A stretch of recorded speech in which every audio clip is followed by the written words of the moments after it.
nde mboka mboka ngo mokengeli koi mboka ngo mokengeli léopard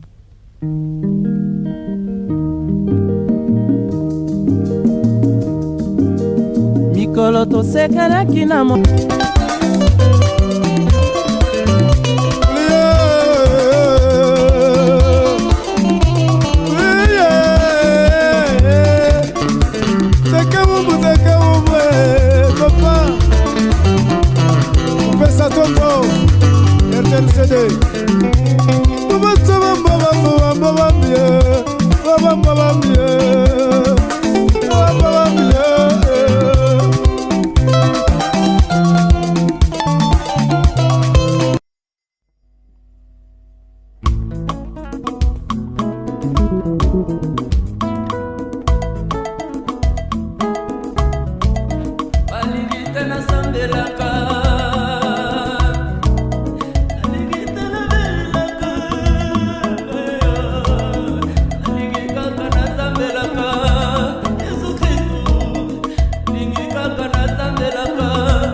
Matembe mingi na bandeko bamesana kolanda émission Panza Sango ya Bokoko esika wapi totombolaka longoni ya bakoko na biso nakopesa longoni ya makasi na bakoko nyonso tu bamesana kosunga ngai tanke nazali mwana bakoko ezali vraiment esengo mingi ya kotala uta bakoko na biso bazalaki na kati ya mokili oyo bakoko na biso bayebai kobatela mokili oyo papa mokele apesaki na kati na bango me kotala wapi na kati ya génération na biso ya lelo na esika oyo mwana akunda tata batata lelo bakoma kunda susu bana bango baboti toyebi te soki tokosuka wapi na kati ya mboka na biso Kongo. Kongo ezali mboka ya bakoko, Kongo ezali mboka ya bolingo, me na kotala wapi na kati ya lelo na kotala mai oyo etambolaki bakoko na biso lelo tozali na pasi likolo ya pasi. Avant tokota na kati ya mozindo tokozwa nano intervention mukie ya koko na biso nzambe ya bakoko mpaka lesel mpaka oyo totikala na ye na kati ya mboka tokozwa vraiment intervention na ye ya makasi.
Lelo nabimisi mongongo na ngai les deux sanza ya mibale 2024 nakoloba mingi te bokoyoka ndenge na mukanda oyo bino botanga français ya mondele nde bokolanda yango malamu. Gouvernement, chef de l'État, ngai créateur des ancêtres du monde, mutu moko akosa yo te, ngai oyo nabimi ndenge ngai nayi kokuta bino na mokili nayokaka bozolobaka Jésus akoya makolo eza na nzela te. Jésus oyo bobengaka wana deja asi ayaka, ye akoya avandi na Fosicom, afandi na Congo Fiti, azolukaka kaka mbongo, azondukaka mbongo ya Congo, tuka nde Jésus ye wana po ye moko awanganaka alobi nakoya lisusu kokata likambo ya mokili mobimba te, tata ye moko nde akoya. Tala ngai moko tata pe nayi boyebi ngai pe te. Bokoyeba awa ndenge nakuti mundele abebisi Congo Afrique, bokoyeba apara kaka o Macron azoya, président état ya France, président États-Unis Joe Biden azoya, président ya Angola azoya, gouverneur tel azoya. Bokoyeba kaka nkombo ya bato ya leta ke bakoya, me ndenge mundele abebisi Congo Afrique bokoyebaka mulemu ata mokolo moko teke tata yoyo Elohim alobaki ke tata nde akoya kokata likambo. Batuni ye tata nde nani? Tata nde mulemu. Yango omoni ngai na ye na makambo nyonso nasepeli na maloba oyo chef de l'État alobaki na réunion oyo ntango azalaka mokonzi ya Union Africaine. Alobi ngai numéro 1 ifo na bunda po na boyi makambo ya minduka ebeta lisusu te. Ezali prophétie nde elataki chef de l'État po makambo ya minduka ya mindele. Nasengi bino boye bakongolais baafricain, bino bozali bakolo politike te. Bakolo politike eza mindele, mindele bazwa kuambrie bino. Maloba ya chef de l'État ngai oyo nayi ntango ngai na nyati tere na boyi makambo ya minduki ya mindele, ngai nde nayi na ba armement spirituel. Minduki na ngai ezalaka na monde te, mais esengelaki na chef de l'État gouvernement bobatela ngai malamu.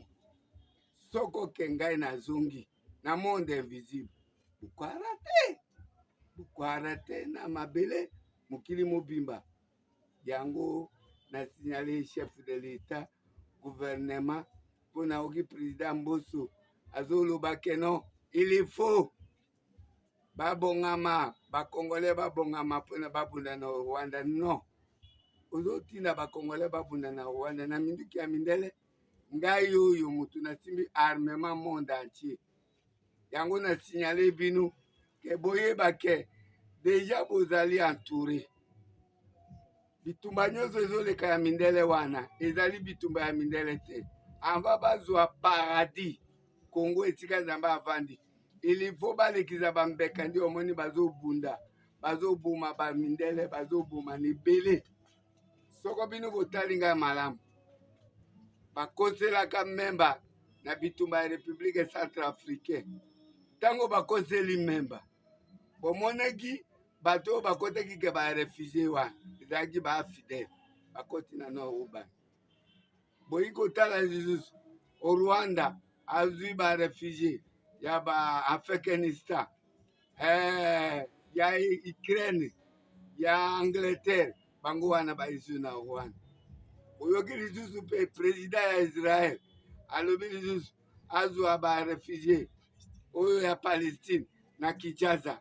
Boyoka lisusu tobengi lisusu ba président africain ya SADC, boyoka Afrique du Sud ayi, Soudan ayi, Burundi ayi, Tanzanie kokoma na ye lobi okuna mama présidence ya Tanzanie Juzabino ba refusé nyonso ya Congo bazonga pe na Congo na bango yo organise mutu soka akoma refusé eza refusé te eza bato mabe omoni sikoyo Congo boza entouré bosala noki na makambo oyo nazoloba bokosepela na ndenge ba élection bosali oyo bokosepela te ngai oyo boyoka maloba na ngai na français ngai oyo boyoka maloba na ngai na français chef de l'état gouvernement kondimaka mutu aya kokosa yo ke papa wana boye te kanga mutu wana yoka maloba ndenge nazoyebisa. Message du créateur des ancêtres du monde adressé au peuple congolais et à tous les continents du monde. Je suis en train de suivre avec beaucoup d'attention l'évolution actuelle du monde concernant les diverses positions et décisions des grandes puissances qui veulent, d'après leur volonté, mettre la planète Terre en feu et en sang.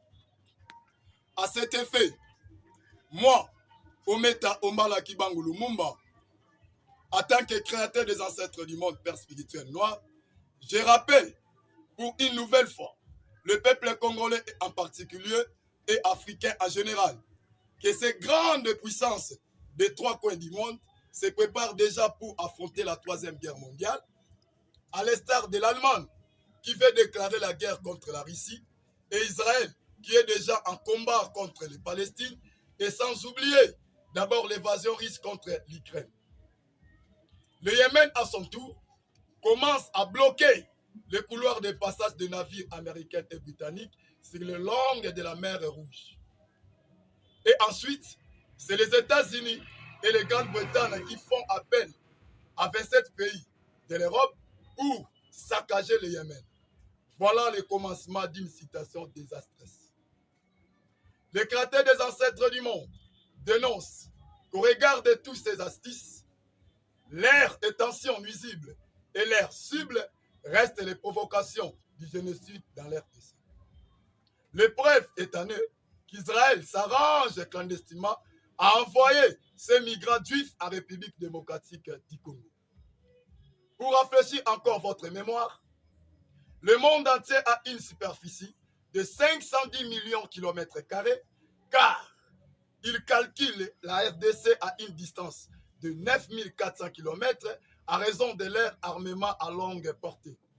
Je cite à titre d'exemple la Corée du Nord avec des armes nucléaires à longue portée de 17 000 km, les États-Unis d'Amérique 11 000 km, la Russie 14 000 km et enfin la Chine 13 000 km.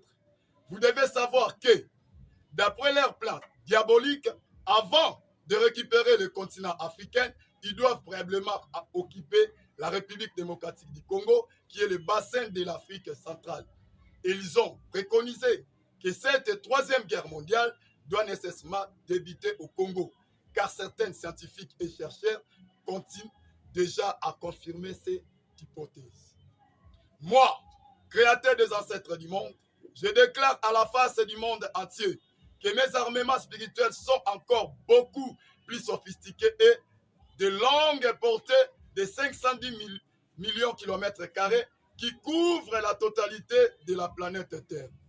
Lorsque ces grandes puissances oseront à déclencher la Troisième Guerre mondiale, je n'hésiterai en aucun instant de réagir pour ouvrir le feu et les provocateurs s'en prendront qu'à eux-mêmes.